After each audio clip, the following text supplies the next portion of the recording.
Assalamualaikum warahmatullahi wabarakatuh. Perkenalkan, nama saya Muhammad Faiz dengan NIM 0102 1382328149. Pada video kali ini, saya akan mempresentasikan materi pada bab 5 yang membahas mengenai investasi. Dalam pembahasan ini, saya akan menjelaskan beberapa poin penting terkait konsep investasi, kendala yang dihadapi, serta langkah-langkah yang dilakukan pemerintah untuk mendorong peningkatan investasi. Selanjutnya, pada bagian ini dijelaskan konsep teoritis investasi yang dilihat dari dasar hukumnya di Indonesia.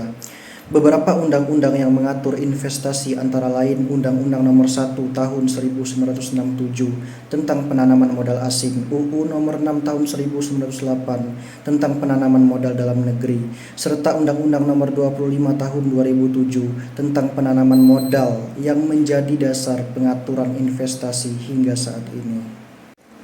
Untuk memahami investasi lebih jelas, beberapa ahli memberikan definisi yang berbeda. Muanananga menjelaskan bahwa investasi merupakan penambahan terhadap stok modal atau akumulasi modal dalam perekonomian.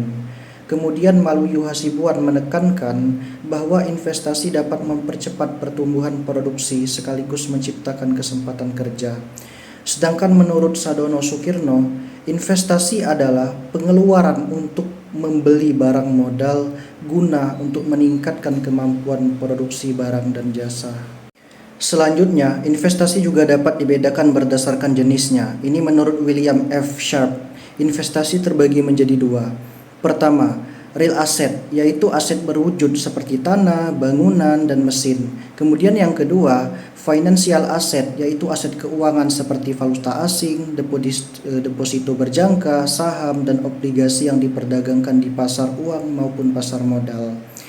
Lalu, investasi juga dapat dipengaruhi oleh beberapa faktor penting dalam perekonomian.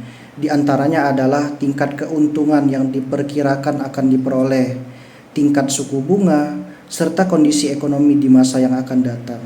Selain itu, kemajuan teknologi, tingkat pendapatan nasional, dan keuntungan yang diperoleh perusahaan juga turut mempengaruhi keputusan untuk melakukan investasi.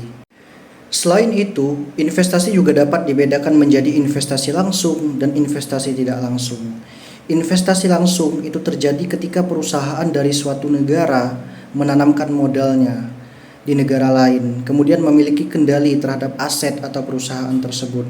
Bentuknya bisa berupa pendirian cabang perusahaan, pembentukan perusahaan baru, atau pembiayaan perusahaan di negara penerima modal tersebut. Sementara itu, investasi tidak langsung atau investasi portofolio itu biasanya berupa kepemilikan saham atau surat utang yang dapat diperdagangkan di pasar keuangan. Dalam pelaksanaannya, penanaman modal di Indonesia juga memiliki asas dan tujuan yang jelas sebagaimana diatur dalam Undang-Undang Nomor 25 Tahun 2007. Penanaman modal diselenggarakan berdasarkan beberapa asas seperti kepastian hukum, keterbukaan, akuntabilitas, serta perlakuan yang sama tanpa membedakan asal negara. Selain itu, tujuan utama penanaman modal adalah untuk mendorong pertumbuhan ekonomi nasional, menciptakan lapangan pekerjaan, meningkatkan daya saing usaha nasional, serta pada akhirnya dapat meningkatkan kesejahteraan masyarakat. Lalu, pemerintah juga menetapkan kebijakan dasar penanaman modal yang diatur dalam Undang-Undang Nomor 25 Tahun 2007. Kebijakan ini bertujuan untuk menciptakan iklim usaha yang kondusif sehingga dapat memperkuat daya saing perekonomian nasional. Kemudian, kebijakan tersebut juga diarahkan untuk mendorong dan juga mempercepat peningkatan kegiatan penanaman modal yang ada di Indonesia. Dalam praktiknya, kegiatan investasi di Indonesia juga menghadapi berbagai kendala dan juga tantangan. Di antaranya adalah persaingan investasi dengan negara lain seperti Tiongkok, Vietnam, Thailand, dan juga Malaysia. Selain itu, masih terdapat masalah kepastian hukum, keterbatasan kualitas sumber daya manusia dan juga infrastruktur, serta insentif investasi yang masih belum optimal.